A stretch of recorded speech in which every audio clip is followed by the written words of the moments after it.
2 రకాతులు నమాజ్ చదువో లేదా ప్రార్థన చేసుకోనో లేదా ఇంకా ఉపవాసం ఉండో ఏదో ఒక రకంగా దేవుణ్ణి క్షమించమని అడిగి ఇక నుంచి దాని జోలికి వెళ్ళవద్దు. ఇప్పటి నుంచి మీరు ఆ యొక్క సిగరెట్టు, గుట్కా, తంబాకు, జర్దా, మద్యం, ఇక ఏదైనా డ్రగ్స్, ఏదైనా ఈ యొక్క చెడు విషయాలు ఏవైతే ఉన్నాయో ఇటువంటి వాటికి ఇంకా వెళ్ళకండి అని ఈ విధంగా ఒలిమాలు ఇలా ఈ యొక్క సమాజానికి ఈ విధంగా సలహా ఇస్తూ ఉంటారు. ఎందుకంటే అటువంటి ఖలీఫాలు, సహబాలు, ప్రవక్తలు ఇప్పుడు లేరు కాబట్టి దేవుణ్ణి నిజమైన భక్తి భావంతో, దేవుడి పట్ల భయం, భక్తి, గౌరవం, మర్యాదతోటి మరి ఈ విధంగా ప్రార్థన చేసుకొని ఇక్కడ నుంచి దేవుడి మీద ప్రమాణం చేసి, అల్లా మీదే ప్రమాణం చేసి ఇక నుంచి ఆ యొక్క తప్పుల జోలికి మనం వెళ్లకుండా ఉండడం కోసం ప్రయత్నించాలి.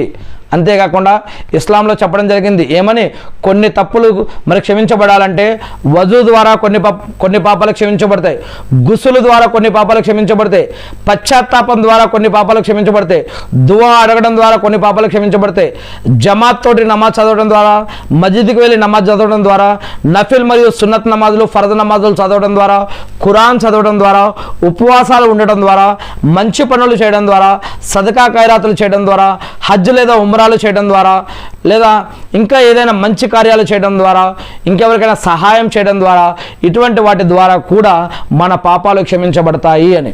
మన మూలంగా ఎవరైనా కష్టపడ్డా, నష్టపడ్డా, మోసపోయినా కూడా వారిని వెళ్ళి క్షమాపణ అడిగి మీ ద్వారా వారికి ఎటువంటి నష్టం జరిగిందో వారిని క్షమాపణ అడగండి, లేదా ఆ యొక్క నష్టాన్ని పూర్వడానికైనా ప్రయత్నించండి, లేదా కనీసం మాఫీ అయినా అడగండి. ఇటువంటి వాటి ద్వారా ఆ వ్యక్తి కనుక మాఫీ చేస్తే అలా మరి మన యొక్క తప్పులని దేవుడు క్షమిస్తాడు అని ఈ విధంగా కొన్ని పాపాలకి పరిహారాలు ఈ విధంగా కూడా చెప్పడం జరిగింది. అంతేకాకుండా రాత్రిపూట తహజ్జుద్ నమాజ్ కానీ మరియు ఖురాన్ చదవటం కానీ, ఇలా ఖురాన్ని ఇతరులకు నేర్పించడం వల్ల కానీ, ఖురాన్ వినటం వల్ల కూడా కొన్ని పాపాలు ఈ విధంగా కూడా క్షమించబడతాయని చెప్పడం జరిగింది. ఇవన్నీ కూడా ఇంకా ఇస్లాంలో ఇవే కాదు, ఇంకా అనేక విషయాలు ఉన్నాయి. ఇటువంటి వాటి వల్ల కూడా పాపాలు క్షమించబడతాయని.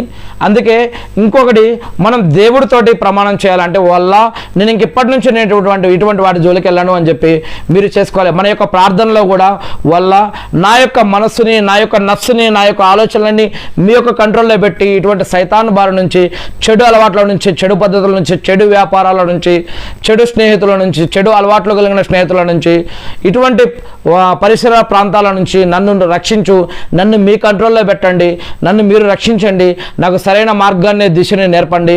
మీరు నచ్చిన ప్రవక్తలు లేదా మంచి వ్యక్తులు, సహబాలు మరియు ఇతర సజ్జనులను ఎవరైతే మీరు ఇష్టపడ్డారో అటువంటి వారి సరసన మమ్మల్ని చేర్చండి మమ్మల్ని ఆ విధంగా రక్షించండి అని చెప్పి ఆమీన్ అని చెప్పి ఈ విధంగా మనం ప్రార్థన చేసుకోవాలి. దేవుని